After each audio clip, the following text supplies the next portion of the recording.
Hey there, Chad. Simon here. I'm just checking to see if my audio works and you can hear me.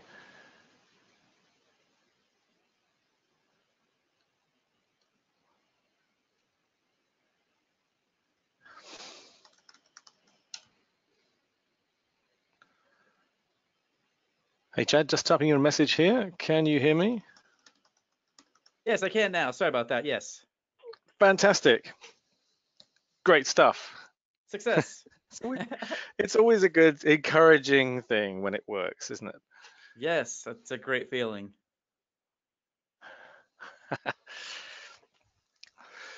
So, I had a quick skim through the stuff from this morning. It looks fantastic. Cool, thanks. And well done. I know this goes without saying, but thank you for recording it. That's great. Yeah, absolutely. Absolutely. I just did like the automatic thing that just records it when I start. So there's a few minutes of dead space in the beginning, but then I don't forget. So got it going. Excellent. That's always good. I see a few people are beginning to log in now. Welcome, everyone. I'm Simon Walker from Red Giant, and we're chatting with Chad Perkins, of course, UI expert.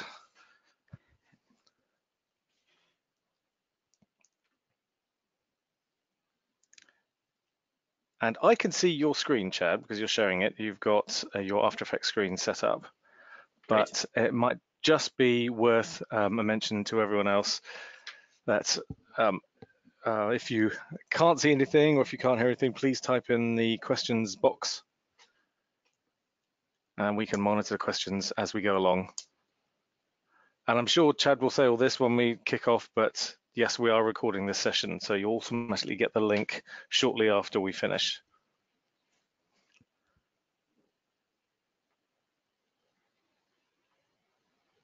And we should wrap up before the hour's out. How did this morning's session timing-wise go, Chad? It was under an hour, wasn't it? Perfect. Yeah, there was like 4 minutes left for Q&A, and there were no Q's and therefore no A's. So it worked out fine. Yeah. Well, that's probably a good thing also to mention to everybody that if you've got any follow-up questions, then you can always contact us at training@redgiant.com. And or directly to Chad if you'd like to as well. And even if you go through that email address, we can get the messages to Chad as well.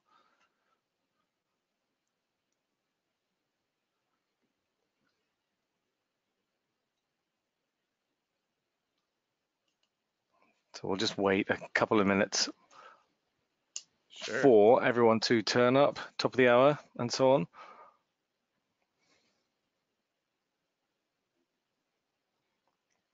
Chad, have you seen the title graphics for the second series of Tom Clancy?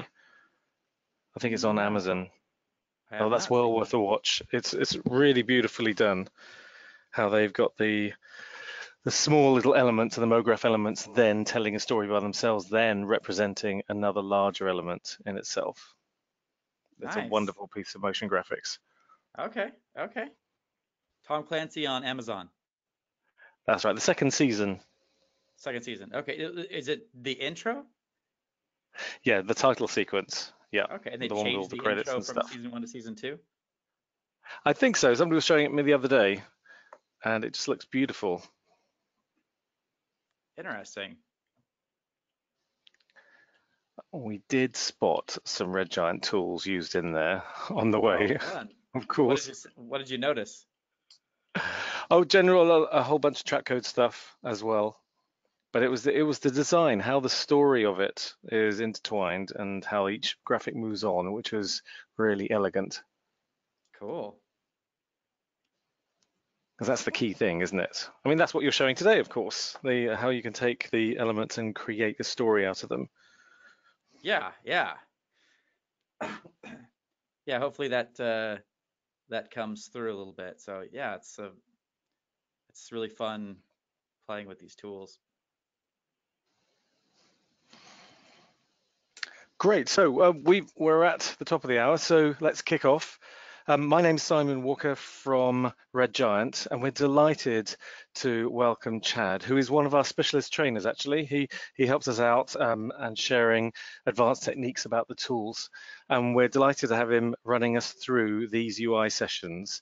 And I've followed Chad for a number of years on his various training courses, Udemy, as well as on Linda, which is now LinkedIn. And also Chad has written all the training notes on Trapcode Form on the Red Giant website and has done a bunch of Trapcode webinars. So you're well placed to learn from the source, if you like. So over to you, Chad, and we'll also set up the record button so we record this session. Oh, you've done that already. Brilliant. So over to you. Awesome. Thank you so much, Simon. That was a very generous introduction. Welcome, everybody. Good afternoon. So today we're going to be looking at this little dilly bopper and just some like random, UI-ness going on. And, some of these elements are kind of comically large so that you can see what's going on. But we're going to be making this, most of these elements are from Trapcode Form. So that's what we're going to be spending our time in today. And as we go throughout the week, if you're going to continue to join us, we're going to be looking at stylizing this with Universe and the VFX Suite and some other awesome Red Giant tools. So we got a lot to cover. Let's go ahead and jump into Trapcode Form. We're going to start from scratch with all this stuff. And if you don't have a background in Form, that's fine. I'm going to be skimming over the basics pretty quickly. So we are going to be going pretty quick. If you have any questions, please stop and ask them. And also, again, like Simon said, we're going to be recording this so we can go back and play with this. So again, we're going to be doing a lot of this in Trapcode Form. And so I'm actually going to start in the right side squares. We're going to start with this one layer up there. I'm going to go ahead and solo this. So we're going to be making these, start by making these little squares and this little like pattern and such here. And we're going to learn a lot about form in the process. So it'll be a great kind of warm up for us. And, any legitimate warm up in Trapcode Form has to start with the designer. So when you first apply form, you're going to have this big designer button. And whether you're brand new at Form or whether you're an experienced user, the designer is absolutely for you and is really a great place to start. Now, like, as you can imagine, like Red Giant, they don't really care like what you use, whether you use the regular UI or use the designer. So I'm just telling you, my personal preference is the designer is just a phenomenal way to start exploring in Form because you have visual representations of all these different components. And also you get these great previews of what's going on. So we'll look more at that as we go. Be aware that there are presets, usually like when I'm teaching classes or something like that, we spend a bit of time talking about single form and multiple form presets and go through these presets because they're, got some really cool stuff going on here, but we're not going to be hitting that today. Just be aware that that is there. So form here, they show you all the different components, these blocks they're called, that make up our final form. What we're going to do here, we're going to start with the type. So form is a particle system, and unlike most particle systems where it spits out particles, like they typically do that, and they have like a birth and then a lifespan and they die at the end, form particles just continue to exist indefinitely. They're just there. And so because they're just there, form is actually a perfect name because they're particles arranged in a different type of form. And so because they're there, that we could do a lot of really interesting stuff for them, like arrange them in an order or in a shape. So I'm going to go to type, and by default, the base form type, the base form is what we refer to as like the form shape. The default form is the box grid. There's also a few other things like sphere, for example, and an OBJ model, a 3D shape, which we'll look at in a bit. We could arrange them in the shape of a mask or a text, whatever we want. I'm going to leave this set to box grid because that's exactly what I want to make right now. By default, the XYZ shape of this is linked to 500. So all of the dimensions are scaled uniformly with this parameter. And just so you can see what's going on here, I'm going to click this little camera icon here in the designer, and I get this little like curly Q thing.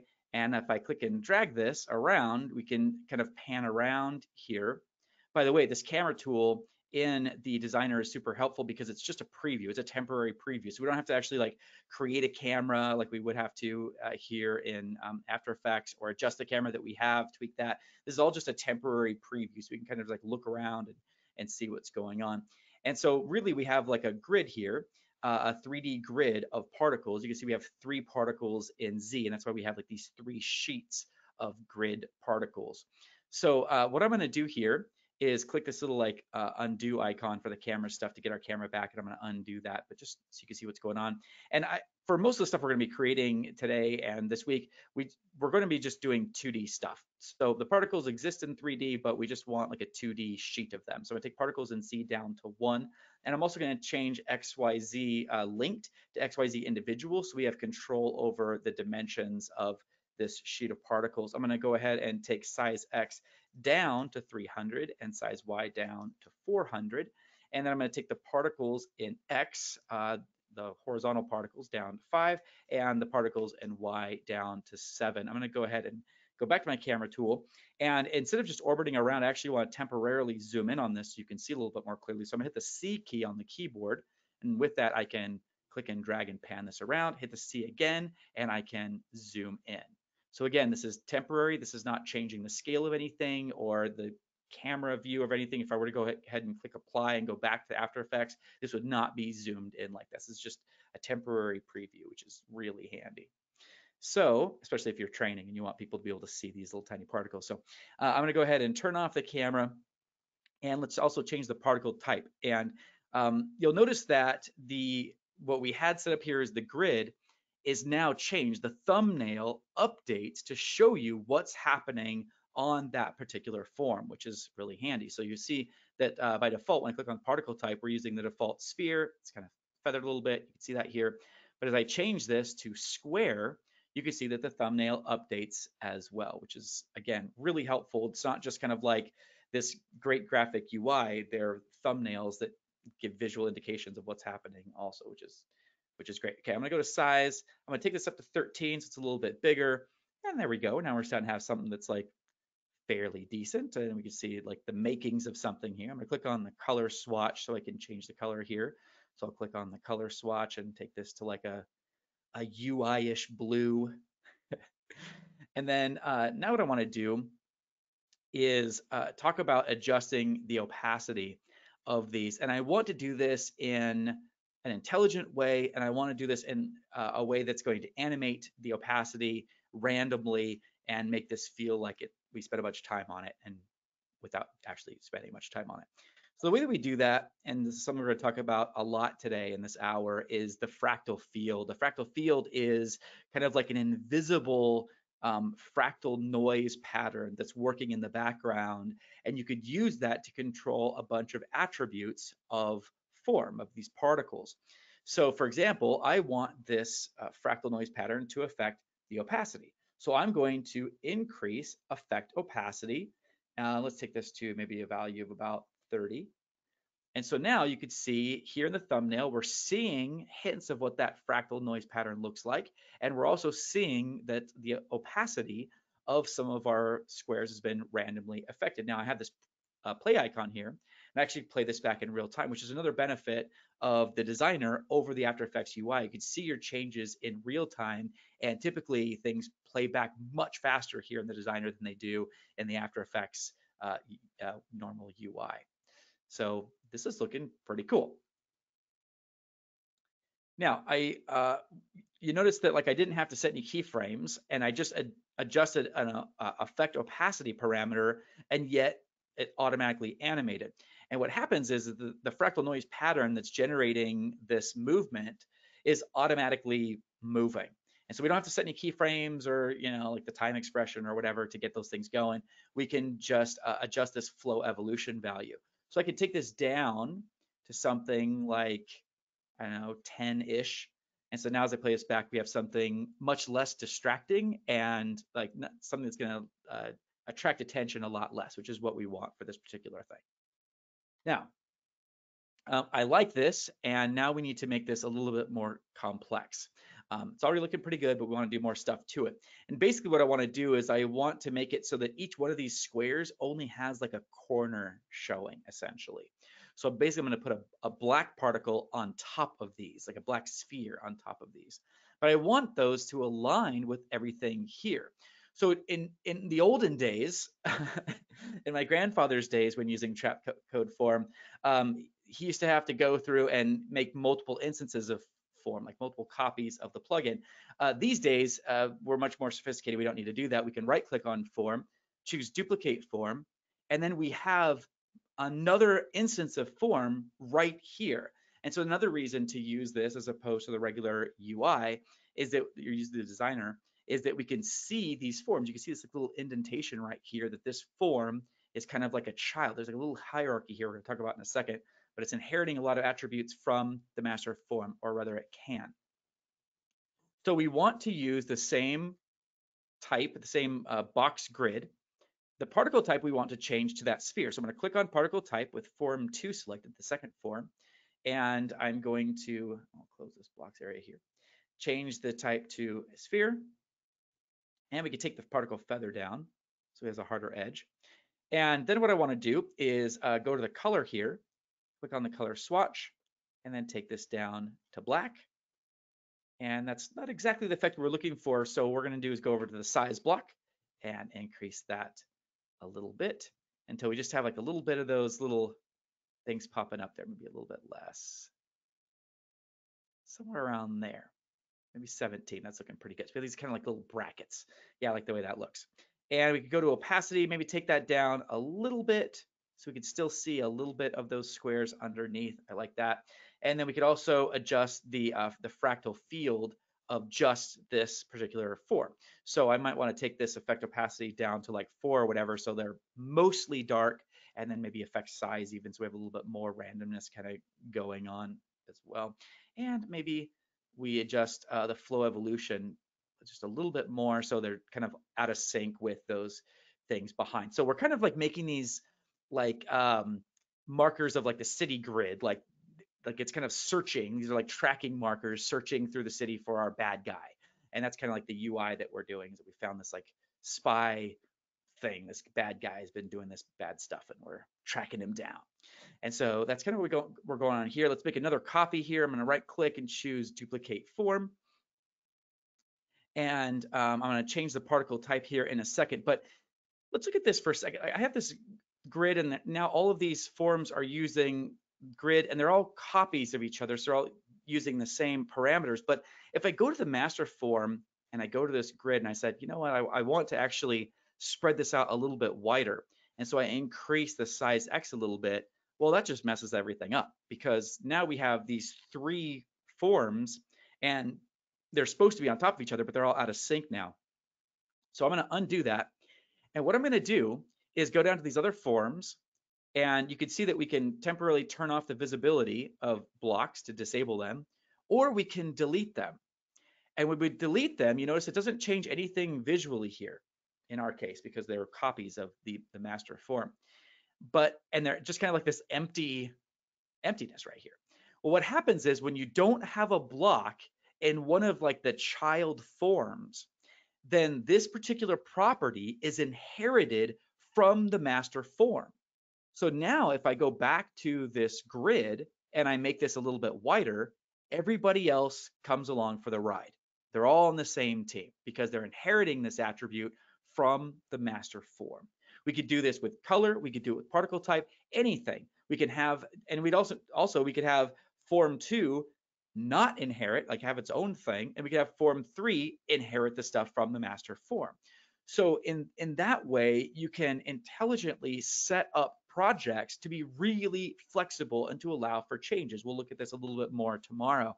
But if a client comes in and says, oh, I want actually this to be like wider, I want there to be like less objects, you can instantly make changes on the master form, and then those changes again will ripple down through the pipeline and update all of the things that are inherited from the master form that way. So it's a great way to work. So I'm going to go to particle type. We're talking about something different. So we have, on the particle type, we have like, all these cool things, spheres and cloudlets and squares and stuff. But what I want to talk about is using custom particles, your own custom particles. And to do that, you can use one of the sprite options or one of the textured polygon options. Now, the sprite options are 2D. And then by the way, you could use pretty much anything as a particle. You can use a nested composition, you can use a still image, you could use a video file, you can use all kinds of stuff as a custom particle. And the sprite options are 2D. In other words, they will always face the camera. Textured polygons are allowed to exist in 3D space. So you can rotate them, we can see the edges of them, and so forth. In this case, I'm going to choose sprite colorize because I want to use a sprite. I want it to be 2D, and I want to be able to colorize it. If you want to fill the whole thing with a color, then you can, as opposed to just tinting it with colorize, then you could use sprite fill. In this case, sprite colorize works for us. But oh no, I don't have any things to use. I don't have any sprites to use. I could come back here and specify which layer to use if I have a layer in my comp that I want to use, or I can click on choose sprite, and that will open up this panel, which has a library of sprites that are included with Trapcode 4, and particular is the same way also. So for example, smoke and fire, open these up. A lot of these are video files. And so you actually use these for each particle, which is incredible. But in this case, like if we were going to use smoke and fire, then we would not want to see the sides of those. We'd want to use these as sprites and not as textured polygons. Probably, I don't know your business, but I'm assuming that. I'm going to close up smoke and fire here. And I want to go down to 2D shapes. That's really what I'm after here. I want to find like a locator. This one, locator 2. I'm going to click on locator 2, click OK. And now I'm using this custom particle. Now it's still, because we did a duplicate of form 2, it's still using this black color. Don't want that. So I'm going to click on that color swatch and pop up the brightness. Let's go over to a red. And there we go. So now we have all these red locators. I'm going to go to the size, bump this up a little bit, just a little bit. So it's kind of like obvious that like, okay, we found some information in this building or in this building, or we found one of the goons or something like that. So that's what these locators are telling us in this imaginary story. So what I want to do here is not have it be completely filled like this, because that's not super helpful if every single building has information about our bad guy. So I'm going to go to the Fractal Field. Now I'm going to fiddle with this a little bit to get this a little bit more what I want here. So effect opacity, I'm actually going to take this up ridiculously. I'm going to take this up to like 160. So that way we have a lot less opacity for a lot of these objects. It's still too many though. So what I can do is scroll down here and fiddle with the actual components of the fractal field. Now, this is a little bit confusing because we can't see the fractal field super clearly. Thankfully, we have a thumbnail here, which helps. But I can adjust the gamma of this, which is the midtones essentially. So as I increase the gamma to 1.8, it raises the midtones a little bit, and that actually brings back some of that data, which is not what we want, but it will be after we do this next thing in a second. I could also universally take away lightness or add lightness using add or subtract. I find this to be a really helpful value. But I'm going to skip ahead down here to F scale. This is probably the property of this whole fractal field that you're going to fiddle with the most, because it refers to the size of the fractal field. And this works maybe differently than you might expect. Think of this as maybe how many times the fractal noise pattern tiles, because it's kind of backwards. So as we increase F scale, we're actually reducing the size, the details of the fractal field. So I'm going to take this up to like 50. So that way we have like a more subtle details here. So you can see the texture of that. Hopefully that comes across. You can see that, little smaller details.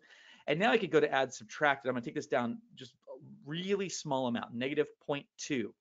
And that gives us what we're looking for. And if I click the play icon here, we can see, yes, this is exactly what we're looking for. That does feel a bit fast to me. So I'm going to take down flow evolution to something much slower here. maybe like 6 or something. Click in here, 6, and then now we have this kind of like, oh, we got a hint of somebody here, bad guy over here, maybe another one over here, and that type of thing. So now we have this pretty cool UI element with some complexity and some variation and movement, animation, randomness, all set up pretty quickly and easily, which I love. By the way, if you click on this little sprocket icon, you can do some GPU acceleration, which is fantastic and speeds things up usually. And sometimes it speeds things up just a little bit, sometimes it speeds things up a lot. So it's worth checking out if you have a powerful GPU. Direct is a little bit more accurate, but it's not as fast. Streaming is a little bit less accurate, but it goes a lot faster typically. So I'll leave this set to CPU right now because my graphics card is not super stable. And I'm going to go ahead and click apply. And all of that work that we did is here brought into After Effects. Now I'm going to unsolo this. And what I want to do then is move this over here. And I want to shrink this whole thing down. So what I could do is click on the master form. You can see that we still have access to each one of our forms here. And when I click on form 2, for example, like the dark circles, I have its properties here. And I could go over to the particle and maybe bump this up a little bit more. Let's take it up to 17, for example. And then we have that little change there. You'll notice that we don't have control over the base form. And the way this works is that if there are attributes being inherited from the master form, then form assumes that we don't want to fiddle with those here. And so we don't have to have them clutter our interface, which is nice. If we do want to adjust those independently for each form and not have them inherit, we can open up the designer again and click on the icon here to add a block. And it will have its own independent features after that. And then you could adjust it here in the UI the way that you would anything else. For this, I'm going to go to the master form. I'm going to go to transform. And this is where I can transform the entire collection here, the whole entire thing. I could scale it, move it over, the whole thing. But if I do that now, you'll notice that this doesn't quite work because the red thing, the red locator and the spheres are not coming along. So what's the deal? What we have to do is we have to go into form 2 and form 3, go into their own individual transforms, and then click relative to master. Same thing over here with form 3, transform relative to master. That way we can still move them independently, have their own independent transforms, but everything is relative to the master so that when I go take the master down to, like, let's say 70, then everything shrinks down proportionally, which is really cool. So then I can use the X and Y offsets to offset this and put this where I need it to be, which is like right here. Roughly right there. We'll say right there for right now, for the sake of time. Okay, so let's go ahead and move on and talk about something else that's pretty exciting. I'm going to go ahead and turn on this target layer. We're going to talk about 3D objects and form. So I'm going to solo this so it renders a little bit faster. And for this, we'll work in the regular UI so you can see the differences here. But the base form, we're going to change from the box grid to OBJ model. We can use a 3D OBJ file for the form. Now, don't panic. When you first choose OBJ model, it disappears. That's okay, because there's no 3D object initially. We have to pick one. So there's a couple ways to do that. First one here is you can choose OBJ, click on that button, and that launches a library of 3D objects that ship with form. And you can use these. Down at the bottom, there's even like this collection from Pixel Lab. If you've ever been to that website, it's like a Cinema 4D resource. It's really cool. So there's like a 3D like rifle and sunglasses and a bunch of cool things to play with. You could also click Add New OBJ to import your own custom OBJs.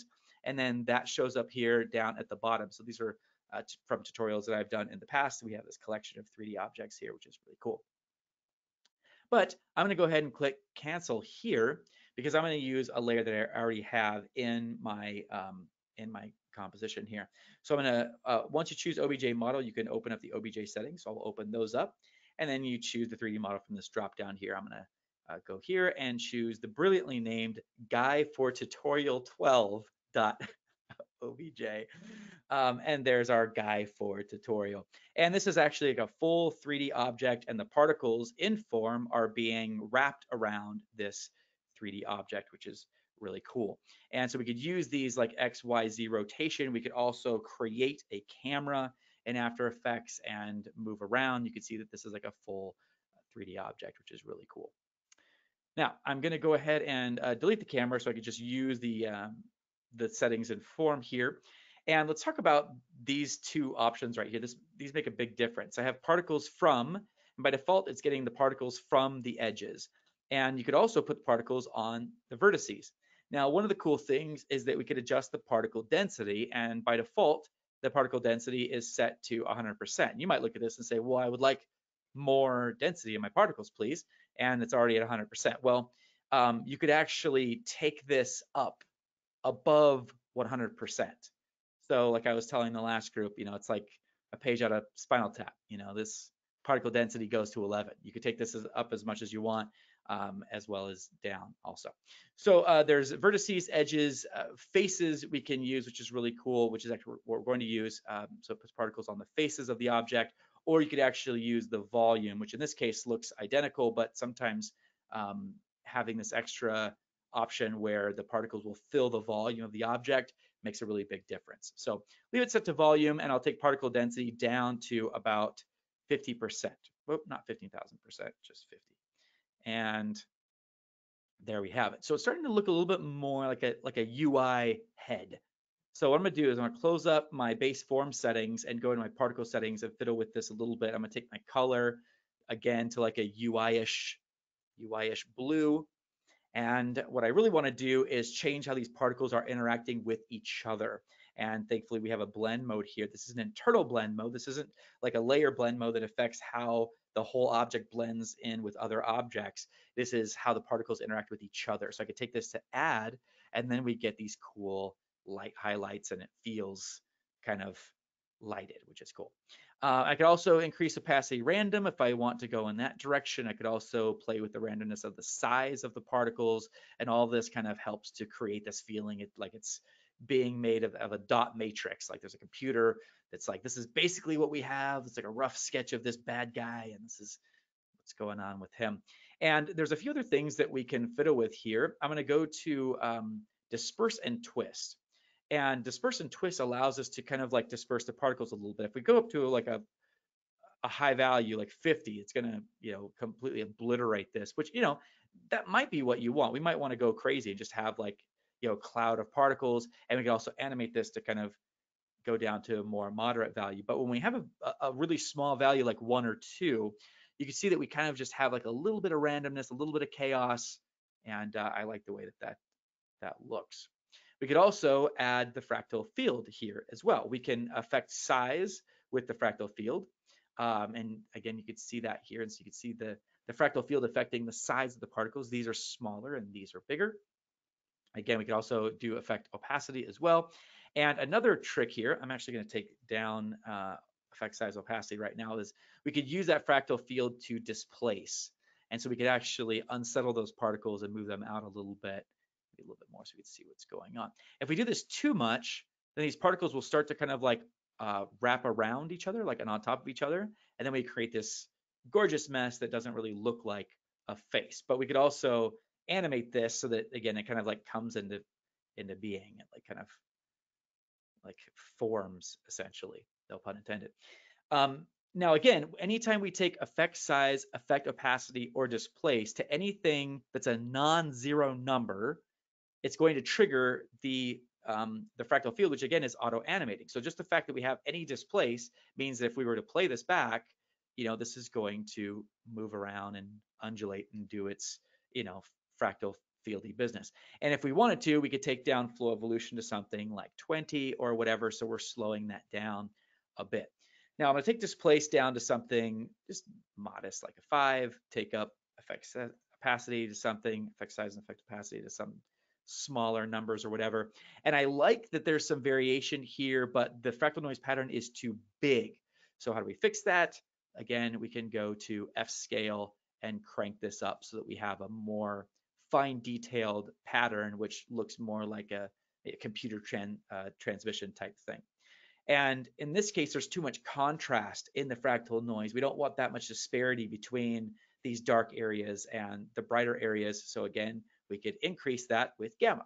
So I'll take that to 1.8, and that kind of balances that out a little bit. So now we just kind of have like a little bit of subtlety in that pattern, which is kind of cool. Okay, let's move on to talk about something that I also love. There's so many fun things here. Okay, so I'm gonna solo this. We're gonna make this background texture that you can see here.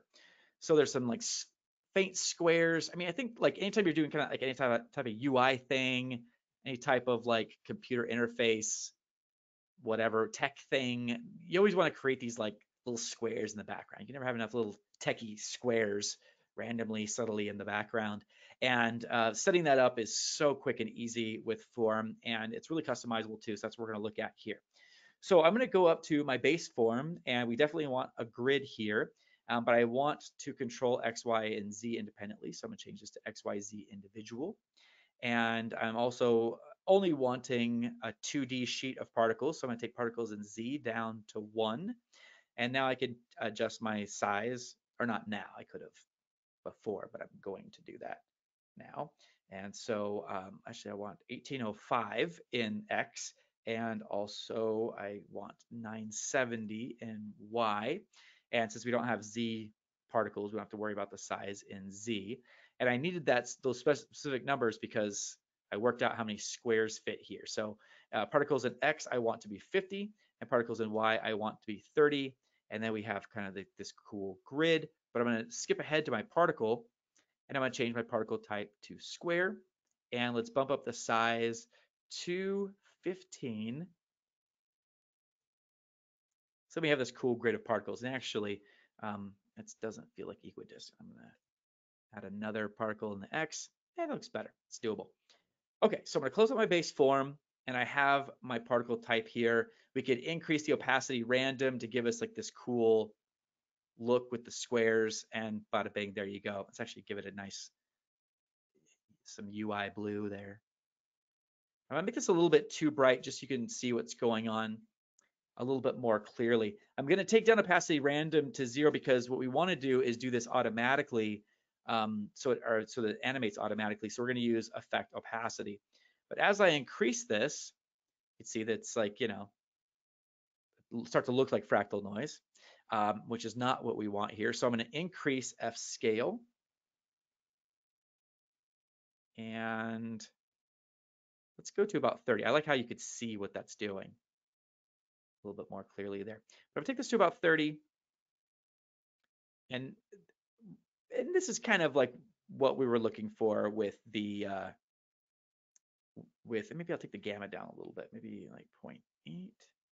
Yeah, there we go. So we're getting close to like what we were looking at with the automated or with opacity random earlier.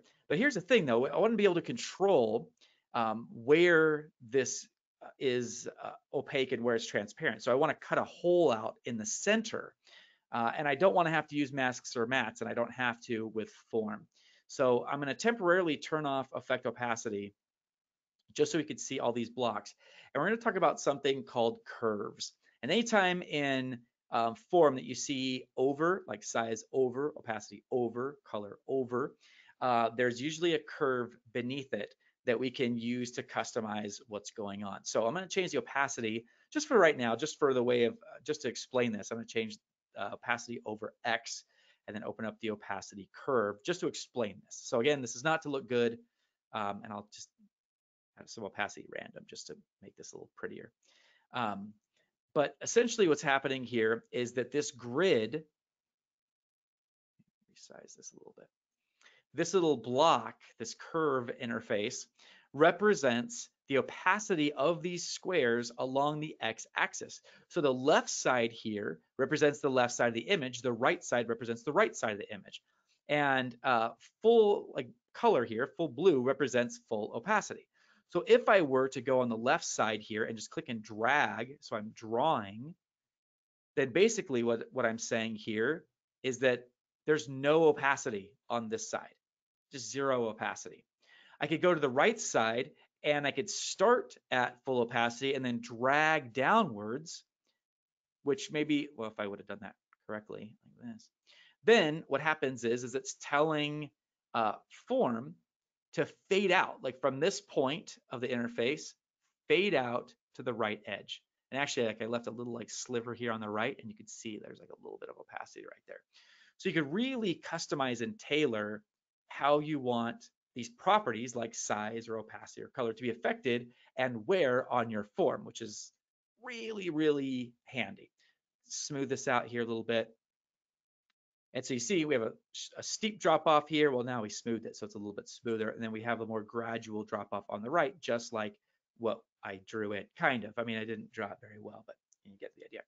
We could also use these presets here. So we could do this preset, which again, full opacity on the right, fade out on the left, and then fade out on the right. And you can see that here. You can also click this button and flip that, which is really handy. We could also change the axis. So instead of left to right, we could do up and down. So now with Y, we have full opacity on the top and it fades to zero opacity on the bottom, or we can flip that, do vice versa. Now, this gets a little bit confusing here because we're going to do radial. So if we do radial, then we start in the center, and here we have full opacity in the center, and we go down to nothing on the edges. We want to do the opposite of that. So I'm going to click here. And so now we have the beginnings of what we want, where we have it's nothing in the center, like 0% opacity in the center and 100% opacity on the edges. But I want to tweak this a little bit more so I can go into the pen side of this interface and maybe move some of these points over and click this over here, move these in a little bit and tweak this however I want.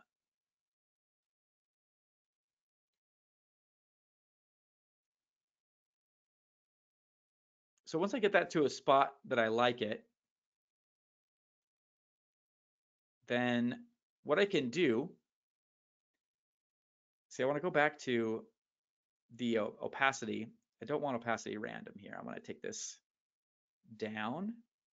Actually, I think I might get a little bit more specificity if I draw this.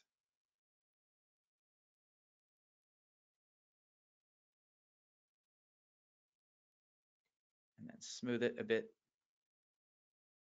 So like you see, I got the bumps in the road here. So I could smooth this out.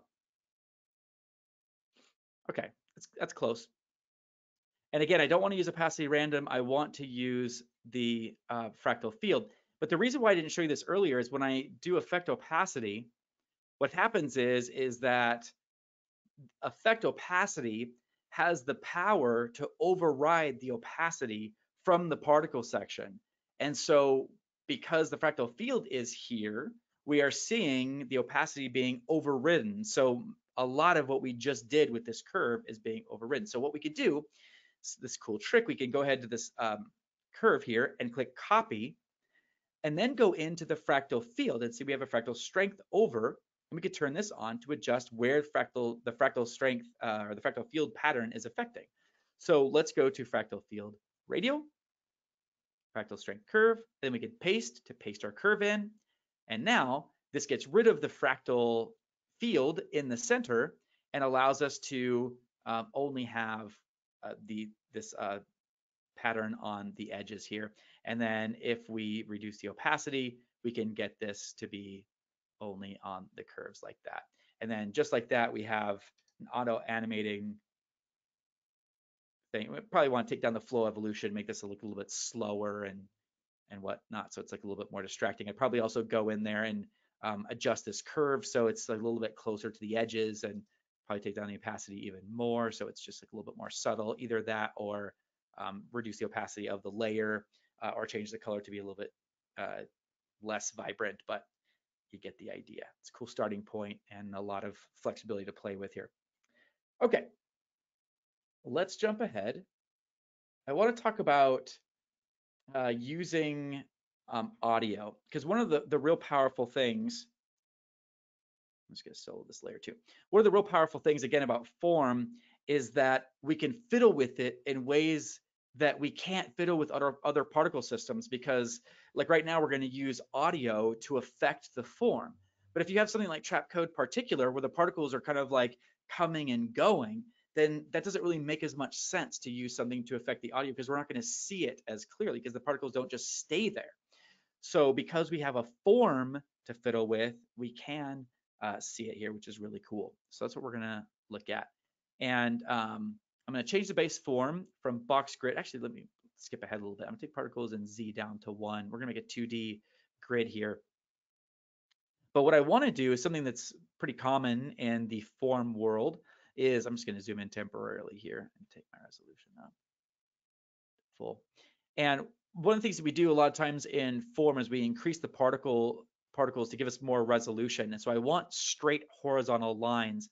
And so a lot of times people will increase the particles in X a lot until we have so much density that it looks like strings. And actually, though, we don't need to do that, because if we go to the box grid, we can actually just make a box of strings, and then it makes a string along the X axis, which is pretty great. Then we don't have to bump up a million particles. We just have strings instead. So what I'm going to do here is I'm going to change the XYZ to individual. So we have control over this. I'm going to take up size X to 1,000. Then autosave is going to interrupt me, get in my way a little bit. And then I'm going to take size Y to 115. And this looks like a white block because we have too much density in our Y particles.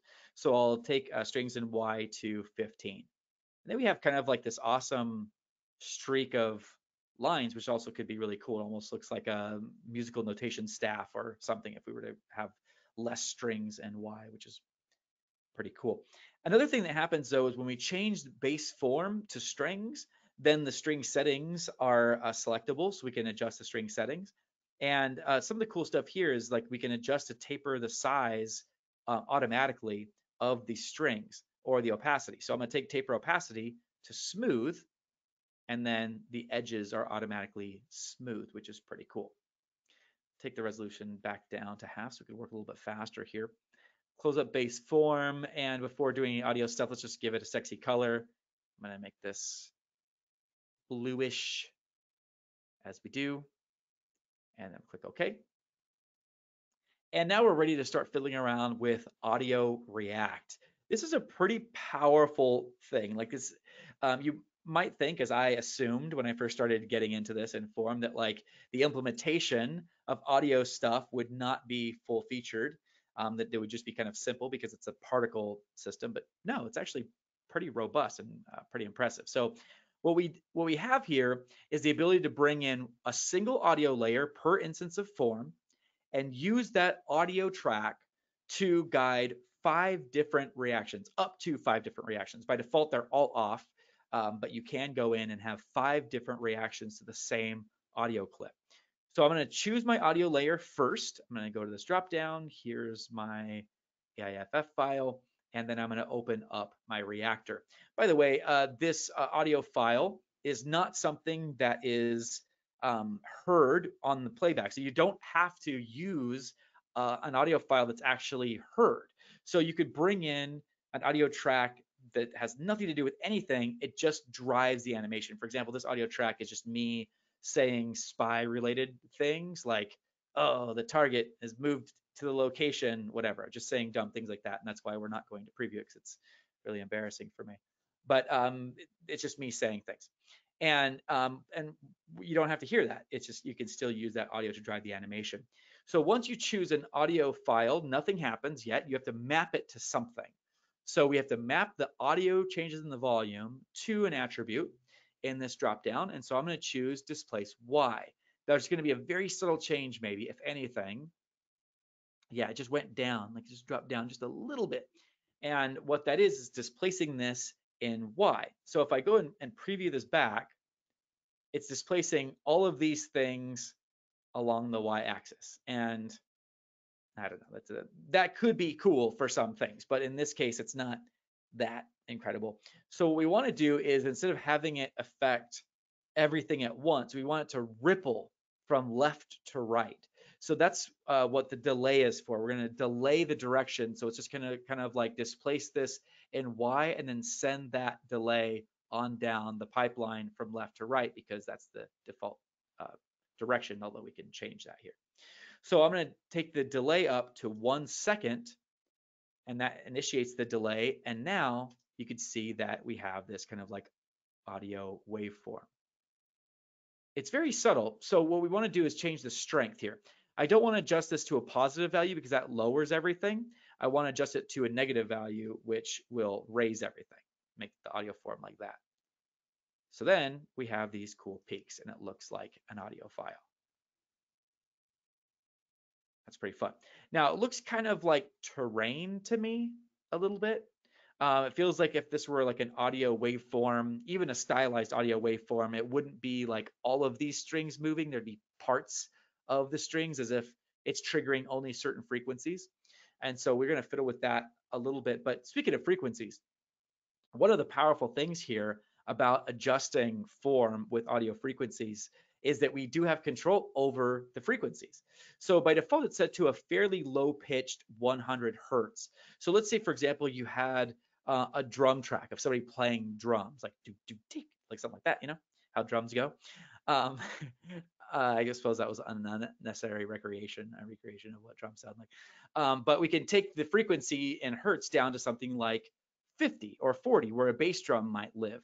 And then we can have another reactor that's higher. Maybe it's like 2 or 3 or 4 or 500 hertz, where a snare drum might live. And then something that's like in the 2000s, another reactor that's like up in the 2000s, where cymbals might live, like a hi-hat or something like that. So then you could have like 3 different reactions all happening, doing different things to your form based on a single drum track, which is pretty cool. So we could adjust the width of the frequency spectrum and the threshold as well. And so we have a lot of customization over how these frequencies affect our form, which is really cool. We can also use time offset to move this in time or whatever, make things happen like a little earlier or later if we want things to sync up with our design a little bit. So anyways, let's talk about the strength over. I want to adjust the strength over the y-axis of these strings. So I'm going to change the strength over to y and then open up the strength curve. And then let's say, for example, I want nothing here in the beginning, and then a little like hill in the middle, and then nothing again.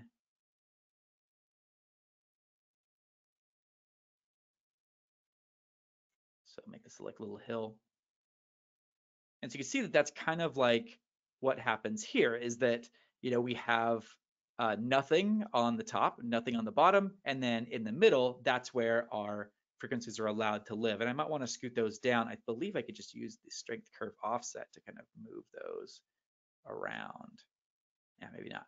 So what I want to do is go back here to my little hill and make this more like so.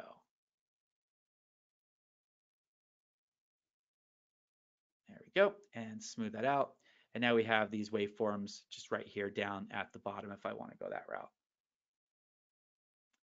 Okay. So then we have this and then our files preview, which is cool.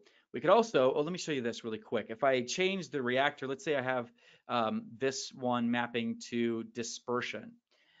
Nothing will happen because some of these attributes only work if there is some degree of this already. So dispersion isn't working because there's no disperse here. So if I took up disperse to something else, then it would trigger the dispersion. So now the sound file, when the sound triggers, it's triggering dispersing the particles, and also it's triggering the displacement on the y-axis. You can also add some delay to the dispersion as well, so it doesn't all happen at once. It only happens with the file. There we go. So a little bit more chaos to what's going on. I love that. Okay, let me show you one other thing very quickly. We don't have time to like fully build it, but I just wanted to show you this idea. I'm gonna turn off the background squares.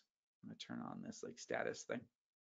So there's this thing, and this is not super impressive, admittedly, not super impressive. But what is cool about this is that the color for this layer, how it's changing color, is being driven by a separate layer. I have a solid here called color changer because I'm apparently really good at naming things. And so I have this layer that's just a solid that changes colors. But what you can do with form is have something called a layer map. And so in the layer map section in form, you can have another layer drive things like the color of the layer, which is what I'm doing here. Here's the color changer layer, and it's using the effects and masks. So all the color effects I have on here are changing the color of this little status thingy.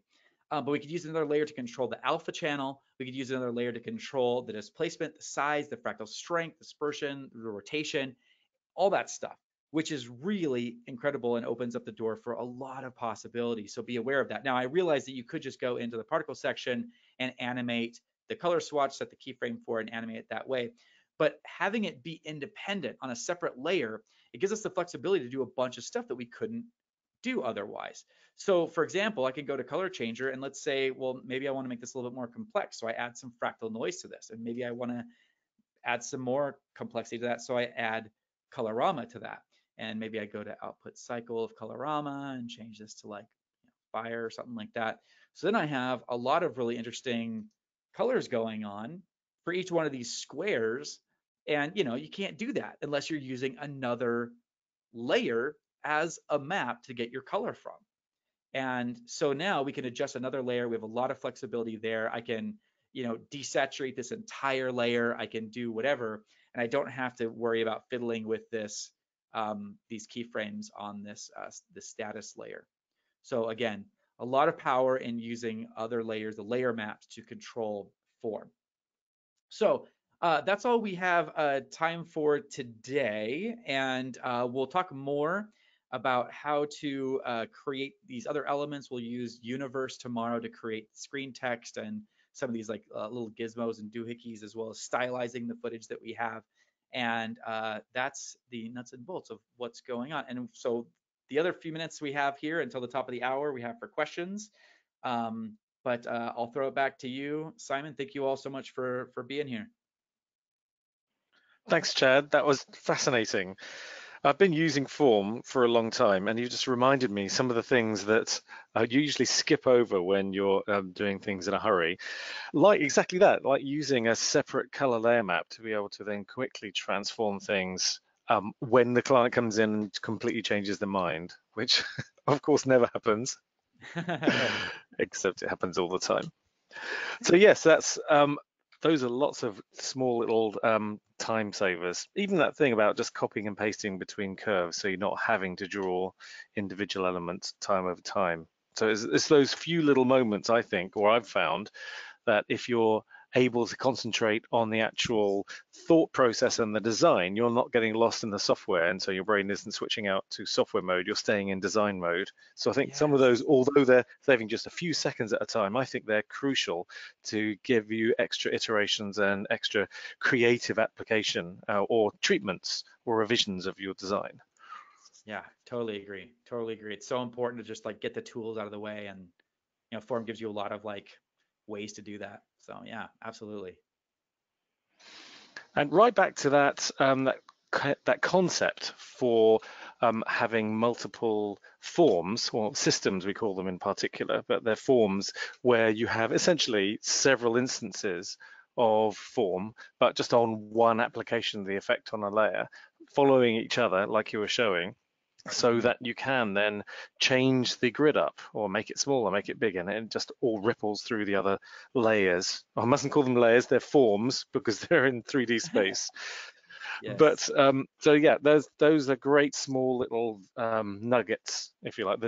I was just making a few notes here as I was going. I was reminding myself about, yes, I must use that more. Like the radial curves within forms. So many times I find myself just throwing on an extra vignette over the top, where it's so much better to add that effectively it's a digital vignette, which you're actually affecting the opacity and the randomness of those particles from within form itself. So Yeah, I think this has it's really been cool to be able to this have has that been kind of, great for yeah, me. awesome. Thanks. So as Chad said, everyone, if you've got any questions, please, you've got time now in the last couple of minutes to just type them in the questions box. Or if you want to give a comment, if you've enjoyed it, please let us know, because it's always useful to see if we're hitting the mark and doing things that will actually help you in your productions. So please feel free to make a comment. And also, when you get the email back with the recording, when in about 20 minutes time, when it's processed, there's an option there to add a comment or make a suggestion for future webinars. So please feel free to fill out that little survey. That'll be very useful for us. And as I mentioned at the beginning, if you've got follow-up questions, or if you'd like another one of these custom webinars, please contact us at training@redgiant.com. And in fact, because all of you have been invited specifically because you have access at work to a volume license from Red Giant, so these webinars are complimentary. So if you'd like one for your team and you'd like to go into any topic at all, especially let's say, for example, you would like Chad to dive into in more detail any of the concepts they've been talking about today, please let us know. And these webinars are complimentary for your teams too. Thanks, Natalie. Appreciate that. And that's another thing that I wrote down here about just really obvious things that I've been living with for years, but you're just reminding me of them, like that concept of when you're making long lines of particles, instead of just raising the particle density, just switch over to the strings.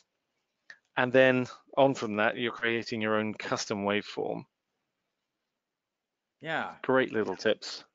Thanks, man. Yeah, it's like I feel like the more I like get used to form, the more like it kind of thinks like a step ahead of like what I might need it for. And yeah, I love it. It's a decent bit of kit, I have to say. Yeah. Oh yes, and the other thing is that we also have a certification for all of Trapcode Suite.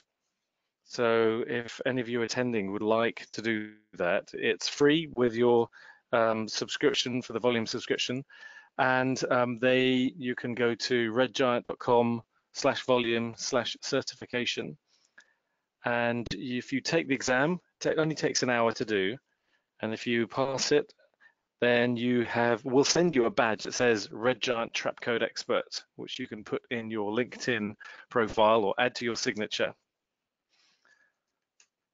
And that's also a useful method of discovering more of the features in form, because part of the exam is if you don't get a specific question right, then we guide you to where you can find out more about it, either onto the user guides or even onto one of Chad's tutorials, which are on the Red Giant site as well. Fantastic. So we're going to wrap up to make sure that we hit under the hour. Thank you so much for attending, and thank you, Chad, for sharing your wisdom with us. My pleasure. And we'll look forward to seeing you on the second of these, which is when happening tomorrow. They're at 9 a.m. Pacific and at midday Pacific. So we're repeating it twice. And if you don't have a link to that, let us know, training@redgiant.com, and we'll send you the link to it. But for now, thank you for attending, and see you on the next one. Thanks. Thanks, Chad. Thanks, Simon. Take care.